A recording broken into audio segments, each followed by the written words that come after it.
Don't cry, snowman, not in front of me. Who'll get your tears if you can't catch me, darling? If you can't catch me, darling. Don't cry, snowman, don't leave me this way. A bottle of water can't hold me close, baby. Can't hold me close, baby. I want you to know that I'm never leaving, 'cause I miss the snow till death will be freezing. Yeah, you are my home for all seasons. So come on, let's go. Let's go below zero and hide from the sun. I love you forever, oh, we'll have some fun. Yes, let's hit the North Pole and live happily. Please don't cry no tears now, it's Christmas, baby. My snowman and me, eh. My snowman and me, baby.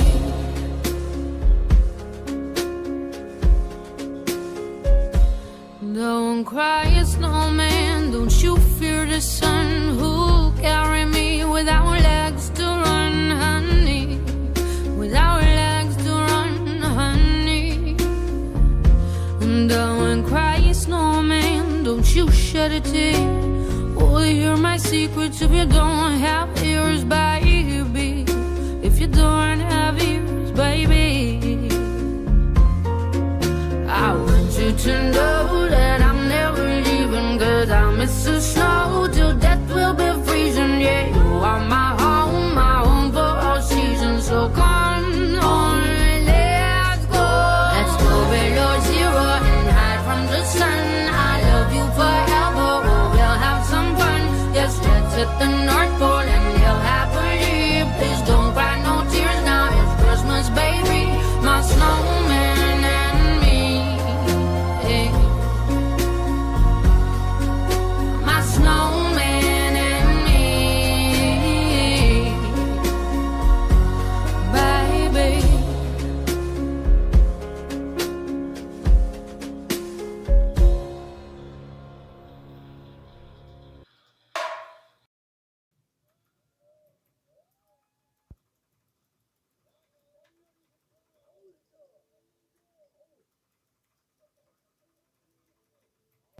세계사 시간입니다. 이번 시간에는 인도, 우리 앞전에 직접 얼굴 보면서 인도 1차 시 수업 같이 했었죠. 그래서 이번 시간에는 2차 시 안 들은 많이 있기 때문에 2차 시 수업을 해보도록 하겠습니다. 구타 왕조에 대해서 배울 거고요. 그 다음에 무굴 제국에 대해서 배우겠습니다. 교과서는 93페이지부터 펴주시면 됩니다. 우리가 지난 시간에는 마우리아 왕조, 쿠시안 왕조, 그리고 구타 왕조의 정치사 부분까지 모두 확인을 했습니다. 그래서 구타 왕조의 힌두교까지 우리가 배웠는데요. 이번 시간에는 인도의 이슬람화 과정과 그리고 성립된 무굴 제국에 대해서 배워보도록 하겠습니다. 동시에 이런 인도의 이슬람 세력의 침입은 인도 사회에 어떤 영향을 주었을지까지 생각하면서 수업을 따라와줬으면 좋겠습니다. 자, 먼저 인도 역사가 새까맣게 기억이 나지 않을 여러분들을 위해서 흐름을 다시 한번 정리해 볼게요. 먼저 맨 처음에 어떤 왕조가 있었죠? 네, 마우리아 왕조가 찬트라급타 마우리아라는 사람이 건국을 해서 마우리아 왕조가 성립이 됩니다. 최초의 통일 왕조였죠. 이 당시에는 아소카 왕이라는 유명한 전성기 왕이 있었는데 불교를 굉장히 중시했고 인도 대륙을 많이 통일을 했다. 남부를 제외한 인도 대륙을 통일을 했다라는 내용을 짚어봤습니다. 그리고 이 당시의 불교는 상자부 불교로 발전이 되었다까지 살펴봤습니다. 두 번째, 쿠시안 왕조가 있는데요. 이란 계통의 유목민이었던 쿠시안족이 건국한 왕조였고 중개무역을 해서 번영했던 나라였습니다. 대표적인 왕으로는 카니슈카 왕이 있다고 배웠었습니다. 카니슈카 왕 자체가 간다라를 중심으로 영토를 확장했기 때문에 나중에 이곳에서 간다라 양식이 등장을 한다, 발전을 한다 이렇게 배웠었고요.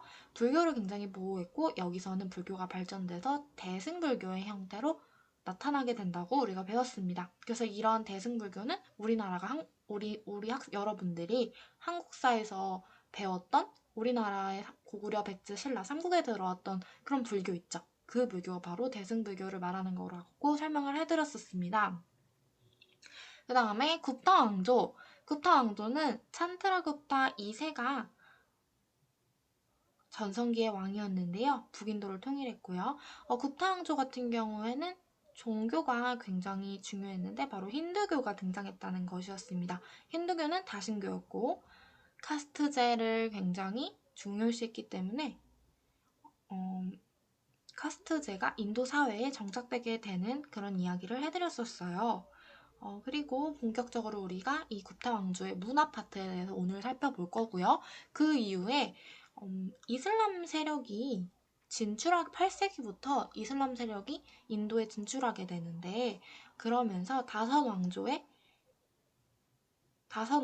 이슬람 왕조가 번갈아 가면서 차지하게 됩니다. 이때를 델리 술탄 시대라고 하고요. 그 이후에 무굴 제국까지 우리가 한번 살펴보도록 하겠습니다. 넘어갈게요. 자, 이제 다시 앞으로 넘어와서요. 지난 시간에 마저 끝나지 못했던 굽타 왕조의 문화 파트를 한번 살펴보도록 할게요. 교과서는 93페이지를 펴주시면 되겠습니다. 굽타 왕조는 일단 힌두교가 굉장히 발전을 했다고 성립이 된 이 시기라고 설명을 드렸고요. 인도 고전 문화의 발전 파트를 좀 보도록 할게요. 굽타 왕조 시기에는 일단 이민족의 침략을 막아내고 통일을 이뤘기 때문에 민족의식이 굉장히 높았고 인도 고유의 색채가 굉장히 강조되었다고 합니다. 종교 부분에서는 힌두교가 앞서 말했듯이 힌두교가 굉장히 발전을 했죠. 민족 종교로. 하지만 그러면서 기존에 있던 불교는 쇠퇴의 경향을 보이게 됩니다. 하지만 기존에 있었던 불교 승려분들이 교리 연구를 꾸준히 하고 있었어요. 그렇기 때문에 불교는 쇠퇴하는 경향을 보였지만 교리 연구는 계속되었다는 점 체크해 주시기 바랍니다. 이때 이런 교리 연구는 날란다 사원이라는 곳에서 계속 지속되었다고 해요. 그리고 문학 같은 경우에서는 문학에서는 브라만 계급의 언어였던 산스크리트어가 공용어로 쓰이면서 이런 산스크리트 문학이 발달했다고 합니다. 그래서 교과서를 보면은 93쪽 오른쪽에 그림 하나가 나와 있는데요. 라마야나에 나오는 장면을 묘사한 그림이라고 합니다. 이런 작품들이 많이 등장을 했어요. 그래서 마하바라타, 라마야나 같은 작품들이 힌두교의 중요한 경전 역할을 했다고 합니다. 우리 힌두교의 경전, 카스트제 양식이 잘 담겨있는 경전 하나 앞전 시간에 한번 배웠었는데 기억나는 친구들이 있나요? 네, 맞습니다. 만우법전이었습니다. 자, 미술 같은 경우에서는 굽타 양식이 나타났는데요. 이것은 간다라 양식의 인도 양식이 합쳐진 그런 양식입니다. 그런 내용이에요. 자, 넘어가서 수학이나 천문학 그리고 의학의 발달도 굉장히 돋보였다고 합니다. 당시 십지인법을 사용하고 있었고요. 그리고 0이라는 개념, 0이라는 숫자를 사용하고 있었습니다. 그래서 이런 것들은 아라비아 숫자의 형성에 기여하였다는 점, 그리고 지구가 둥글고 자전한다는 이런 사실과 월식의 원리에 대해서도 이미 알고 있었다고 합니다. 그래서 이러한 지식들이 이슬람 세계에 전해져서 자연과학의 발달에 기여하였다라고 나타나 있습니다. 굽타 양식 같은 경우에는 그 불상을 보면 아시겠지만 옷 주름의 선을 생략했기 때문에 인체의 윤곽을 그대로 보여주는 특징이 있다고 합니다. 교과서 93페이지 하단에 보시면은 굽타 양식에 불상이 있어요. 그런데 주름이 없어요. 신기하죠? 이런 모습까지 체크해 주시기 바랍니다. 넘어갈게요. 우리가 여기서 지금 굽타 왕조니까 학습지를 채우고 넘어갈게요. 자, 학습지 19차시 굽타 왕조와 인도 고전 문화의 발전이라는 페이지를 펴주시고 밑에 3, 인도 고전 문화의 발전을 펴주세요. 자, 우리 빈칸 한번 채워봅시다. 여기가 어딘지 모르는 친구가 있을까요? 잠시만요. 네, 바로 이 부분입니다. 선생님이 학습지를 가져왔어요. 19차시를 펴주세요. 우리 오늘 여기 문화 파트부터 학습지를 채울 차례입니다. 자, 여기 3회 인도 고전 문화의 발전 파트 볼게요. 여기는 굽타 왕조인데요. 굽타 왕조 같은 경우에는 민족 의식이 굉장히 성장하였고 인도 고유의 색채가 강조되었다고 설명을 했고요. 종교 같은 경우에는 힌두교가 민족 종교가 되었고 반면에 불교는 쇠퇴하는 경향이 있었다라고 설명을 했습니다. 문학 같은 경우에서는 공용어로 쓰였던 게 공용어가 어떤 언어였죠? 네, 맞습니다. 산스크리트어가 공용어로 사용이 되었고 그러면서 산스크리트 문학도 발달되었다고 설명을 했습니다. 그래서 이런 작품들이 있었다는 점.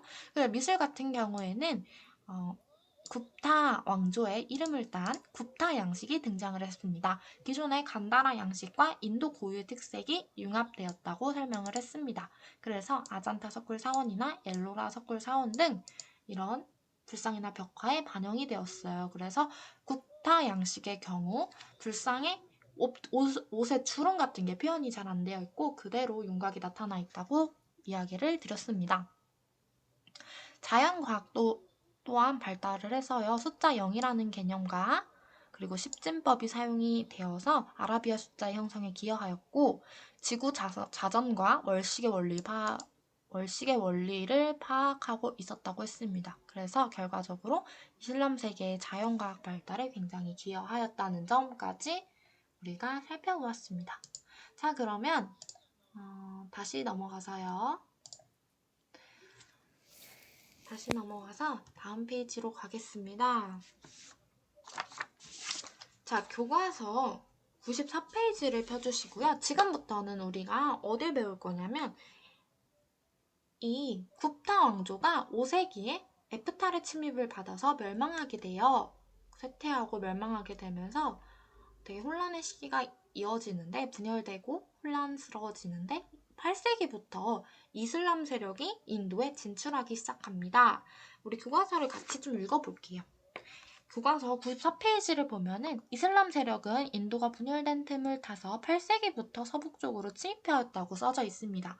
그래서 10세기 후반에는 아프가니스탄의 튀르크족이 가즈니 왕조를 먼저 세웠고 가즈니 왕조가 약해지자 12세기 말에는 고르 왕조가 아프가니스탄의 본거지를 차지하고 인도 내륙으로 세력을 확장하였다고 써 있습니다. 자, 이슬람 세력이 진출하면서 가즈니와 고르라는 왕조들이 순차적으로 등장을 했다. 짧게 사라지는 모습이 보이고요. 그리고 13세기 초에는 델리를 중심으로 이슬람 왕조가 세워졌다고 해요. 이후 약 300년 동안 5왕조가 교체되면서 북인도 지역을 지배하였다고 써져 있습니다. 교과서에. 자, 이 이슬람의 5왕조가 델리를 중심으로 계속 이렇게 왕조가 바뀌었다고 했잖아요. 300년 동안. 이 시기를 우리는 델리 술탄 시대라고 합니다. 델리 술탄 시대. 이 델리 술탄 시대에서는 일단 북인도 쪽에 위치하고 있었고요. 300년 동안 5왕조가 교체되었고 이슬람 왕조였고 이들이 특이한 점은 종교적인 관용 정책을 펼쳤다는 거예요. 당시 이 술탄 왕조에서는 델리 술탄 왕조에서는 힌두교들한테 너그러운 정책을 펼쳤어요. 여러분 지금 체크하셔야 되는 게 인도는 굽타 왕조까지 힌두교를 바탕으로 성립이 되어 있었습니다. 기억나시죠? 그런데 굽타 왕조가 멸망한 이후에 이슬람 세력이 진출하면서 이슬람인들이 들어오기 시작한 거예요. 그런데 이슬람 사람들은 어떤 종교를 가지고 있죠? 네, 이슬람 사람들은 이슬람교를 믿잖아요. 그러다 보니까 당시 델리 술탄 시대 왕족 지배층은 이슬람 세력이었는데 이슬람교를 당연히 믿고 있겠죠. 그러다 보니 기존에 인도에 있었던 힌두교를 믿던 사람들과 부딪히는 일들이 분명히 생길 겁니다. 이 힌두교도를 놓고서 델리 술탄 왕조의 사람들은 관용 정책을 펼칩니다. 지즈야라는 인두세, 그러니까 지즈야라는 세금만 낸다면 힌두교들을 힌두교들도 얼마든지 자신의 종교를 믿을 수 있는 그런 정책을 펼치는 겁니다. 그래서 지즈야라는 개념을 꼭 기억해 주시고 델리 술탄 시기에는 되게 포용적으로 종교적인 관용 정책을 펼쳐서 힌두교들한테 굉장히 온화하게 믿을 수 있도록 온화한 정책을 펼쳤다고 기억해 주시면 될 것 같습니다. 그래서 실제로 당시에 힌두교에서는 카스트제가 굉장히 정착되어 있었잖아요. 그래서 카스트제에 불만이 많았던 인도인 중에서는 반대로 그 이슬람교로 넘어가는, 개종하는 사람도 많았다고 해요. 왜 그럴까요? 네, 맞습니다. 이슬람교 같은 경우에는 신합회 평등이라는 신분 평등을 주장을 했죠. 그렇기 때문에 굉장히 신분 계급이 딱딱딱 나눠져 있는 카스트 제도에 굉장히 실증을 느낀 사람들은 이렇게 개종을 하기도 하였습니다. 한편, 자, 밑에 문단 읽어볼게요. 한편, 남인도에서는 9세기경부터 13세기까지 무슨 왕조가 번성했다고 써져 있죠? 네, 촐라 왕조가 번성했다고 써져 있습니다. 자, 여기는 남인도예요. 9세기부터. 그러면 우리 그 북인도 북쪽에, 인도의 북쪽에 뭐 가즈니나 고로 왕조 가 이렇게 등장하면서 인도에 진출을 했을 그 시기에는 남쪽에는 촐라 왕조가 있었다는 거네요. 촐라 왕조가 번성을 했는데 이 촐라 왕조는 교역을 했대요. 동남아나 서아시아들과 교역을 하였고 동남아에는 힌두 문화를 전파했다는 특징이 있습니다. 교과서 94페이지에 이 자료 1번 볼게요. 교과서 94페이지의 하단에 지도를 보시면 자, 남쪽에 촐라 왕조가 보이시죠? 자, 이렇게 확인해 주시면 되겠습니다. 자, 그러면 넘어가 볼까요? 자, 그 다음 단락 읽어볼게요. 무굴 제국의 성립과 발전이에요. 이렇게 우리 앞서 본 것처럼 델리 술탄 왕조와 촐라 왕조가 이렇게 북인도, 남인도 이렇게 있었는데 16세기 초에 들어서 바부르라는 황제가 북인도로 침입을 해가지고 델리 술탄 왕조를 무너뜨립니다. 델리 술탄을 무너뜨리고 무굴 제국을 최초로 건국을 합니다. 그래서 무굴 제국의 최초의 황제는 이제 바부르가 되는 거죠. 바부르 황제. 바부르의 손자였던 아크바르 황제가 있었어요. 이 아크바르 황제 같은 경우에는 북인도, 남인도를 제외한 전 인도를 통일했대요. 그러니까 남쪽만 빼고 그 위쪽을 다 통일을 했고요. 그 다음에 관료제와 지방행정기구를 모두 정비를 해서 중앙 집권 체제를 확립하고자 노력을 했습니다. 또 그는 힌두교도와 이슬람교도를 관료로 임명을 하고 지즈야를 폐지했다고 써져 있네요. 여러분, 지즈야가 뭐였죠? 우리 앞서 배웠죠?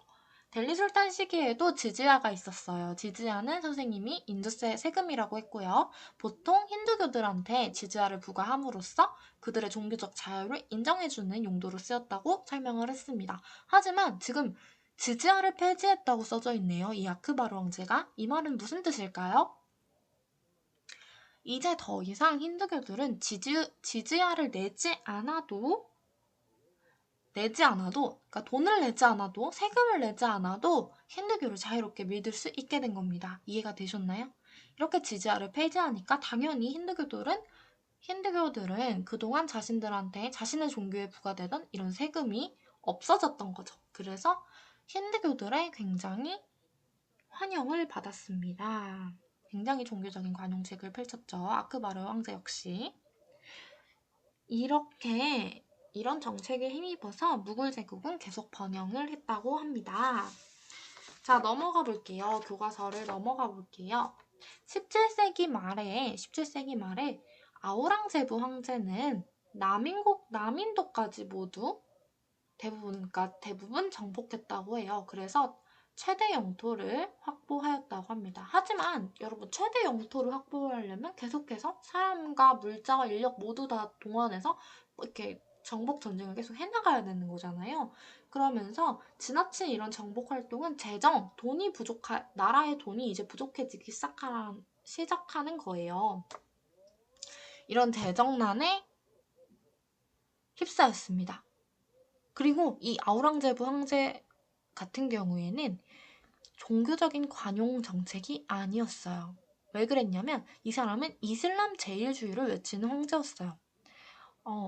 종교 중에 이슬람이 최고야. 이슬람교가 최고야. 이러면서 당시 힌두교 사원을 다 파괴하고요.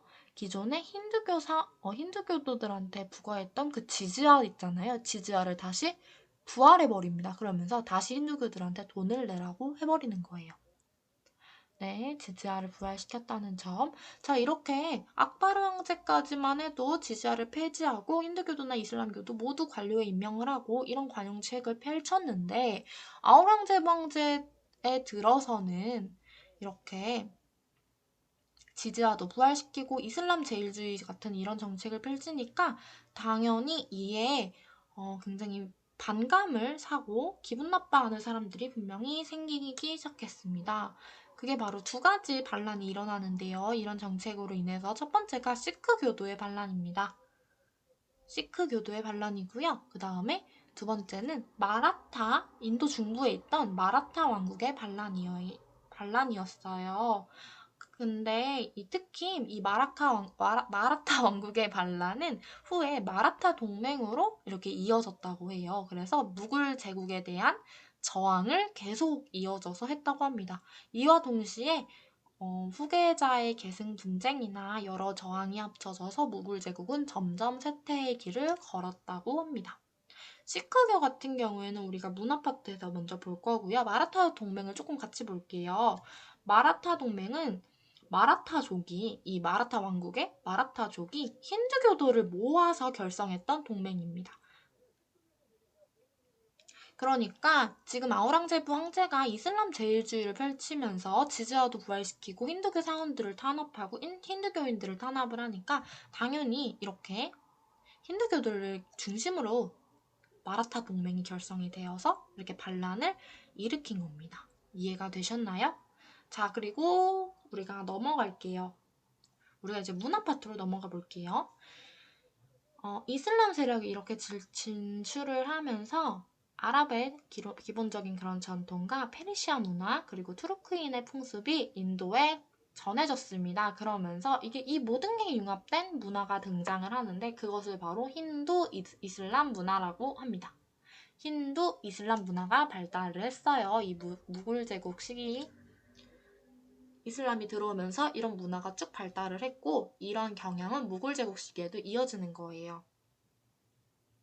자, 언어는 어떻게 되는지 먼저 살펴봅시다. 공식적인 문서에서는 페르시아어가 사용이 됐어요. 공식적인 문서에서는 페르시아어가 사용이 됐는데 일상에서는 힌두어 플러스 페르시아어 그리고 아랍어 모두가 합쳐진 우르드어라는 언어가 사용됐습니다. 공식적으로는 페르시아어 그리고 일상에서는 다 합쳐진 우르드어가 사용이 되었어요. 그리고 종교 같은 경우에서는 힌두교와 이슬람교가 합쳐진 융합된 시크교가 발전을 했습니다. 힌두교와 이슬람교가 합쳐진 그런 종교예요. 그리고 회화 같은 경우에서도 페르시아의 그런 양식에 인도의 양식을 합쳐버린 무굴 회화가 등장을 하게 되고요. 대표적인 건축물이 바로 타지마할이라는 점. 자, 타지마할이 뭐냐면 교과서 95페이지 하단 자료에 나타나 있습니다. 그 하단 자료에 보면은 되게 멋진 타지마할이 보이죠. 그래서 돔 같은 것들 이슬람 건축 양식이죠.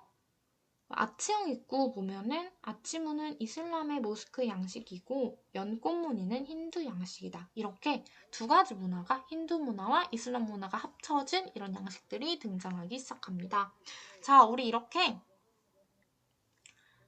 무굴 제국까지 살펴봤으니까 우리 이번에는 학습지를 좀 채워보도록 해요.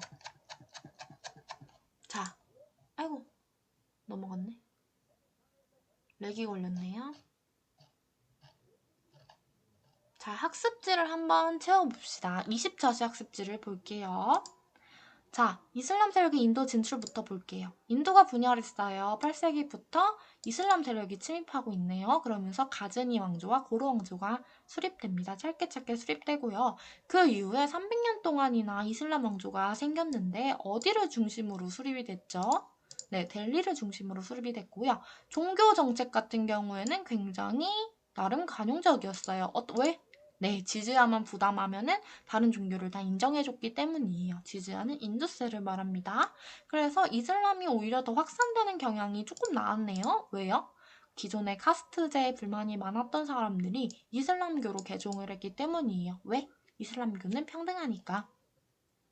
자, 그리고 9세기부터 13세기 델리 술탄보다 조금 앞선 시기죠. 이 시기에는 남인도에서는 촐라 왕조가 있었다는 점 체크해 주시면 될 것 같습니다. 자, 이 델리 술탄 시대가 오래 가진 못해요. 왜냐하면 바부르라는 사람이 델리 술탄 왕조를 무너뜨리게 됩니다. 그리고 새로운 제국을 하나 세우는데 그게 바로 무굴 제국입니다. 자, 무굴 제국이에요. 무굴 제국은 두 명의 황제가 있어요. 유명한 두 명의 황제를 먼저 우리가 배웠는데, 자, 첫 번째 황제가 바로 아크바르 황제였고요. 두 번째 황제가 바로 아우랑제브 황제였습니다. 무굴 제국에는 다양한 황제들이 있었지만 우리가 배우는 것은 이 두 명의 황제입니다. 먼저 악바르 황제부터 볼게요. 아크바르 황제 같은 경우에는 영토를 확장해서 남부 지역을 제외한 전 인도를 통일하게 됩니다. 그러니까 남부 빼고 나머지를 통일한 거죠. 그리고 통치체제 같은 경우에는 관료제나 지방행정기구를 정비했고요. 관용정책 같은 경우에는 힌두교도와 이슬람교도를 관료로 임명했어요. 그러니까 차별하지 않고 힌두교도도 임명해주고 이슬람교도도 임명을 해버린 거죠. 그리고 그렇게 중요한 무엇을 폐지했다고 설명했죠? 네, 지즈야를 폐지함으로써 힌두교도의 환영을 받았다고 이야기했습니다. 다음으로 넘어가서 17세기 말에 등장했던 아우랑제브 황제입니다. 아우랑제브 황제 같은 경우에는 영토를 굉장히 확장했어요. 그래서 남인도의 대부분을 정복했고요. 남인도의 대부분을 정복해버리니까 악바르 황제까지만 해도 남쪽은 정복하지 못했었잖아요. 하지만 남인도까지 이제 먹어버리니까 당연히 최대 영토가 되겠죠. 하지만 이런 정복 활동으로 인해서 재정난에 맞닥뜨리게 됩니다. 자, 돈이 부족해요. 그럼 어떻게 해요? 뭐부터 생각나야 돼요? 돈이 부족하면 돈을 모으면 되겠죠. 돈을 거두면 돼요. 그래서 지즈야를 부활시키게 된다는 점 선생님은 이렇게 외웠습니다. 종교정책 볼게요. 이슬람 제일주의를 굉장히 표방했기 때문에 힌두교 사원을 파괴했고요. 그들에게 지즈야를 부활시켜서 돈을 다시 세금을 걷기 시작했습니다. 이러다 보니까 당연히 반란이 두 가지 일어난다고 설명을 해드렸는데 펀자브 지방에서는 시크교도의 반란이, 중부인도에서는 마라타 왕국의 반란이 일어났습니다. 이 마라타 왕국의 반란은 후에 마라타 동맹으로 이어져서 무굴 제국에 굉장히 계속 지속적으로 저항을 했다는 점까지 체크해 두시기 바랍니다. 이런 무굴 제국은 후계 계승 분쟁과 각 지방의 저항으로 쇠퇴하고 곧 멸망하게 됩니다. 자, 그러면 문화 파트 가볼게요. 힌두 이슬람 문화의 발전 보시면은 이슬람 세력이 인도로 들어오면서 모든 문화가 다 융합되게 돼요. 그래서 이슬람과 힌두 문화가 융합된 힌두 이슬람 문화가 발전하기 시작하는데요. 언어 같은 경우에는 공식적으로는 무슨 언어가 사용된다고 설명했죠? 네, 페르시아어가 공식적으로 사용되고요. 일상에서는 모두 합쳐진 우르두어가 사용된다고 했습니다. 종교 볼게요. 종교 또한 합쳐지겠죠. 합쳐져서 무슨 교? 시크교가 등장을 하고요. 시크교에서는 당연히 카스트제나 우상숭배에 모두 반대를 했고 힌두교는 다신교였잖아요. 하지만 유일신을 숭배했습니다. 회화 같은 경우에는 이름 따서 당연히 무굴 회화였고요. 페르시아의 세미라 같은 그런 양식의 인도 양식까지 수용하는 모습을 보입니다. 건축 같은 경우에는 대표적인 이런 힌두 이슬람 문화의 대표적인 건축물이 타지마할이라고 설명을 했습니다. 그래서 이슬람의 양식과 인도의 섬세한 그런 문양이 결합된 모습을 잘 보입니다. 교과서에서 한 번 더 확인을 해주세요. 자, 그러면 우리가 학습지를 모두 다 채워봤고요. 모두 고생하셨습니다. 자, 인도는 이렇게 마무리가 됩니다. 뒤에 집중 탐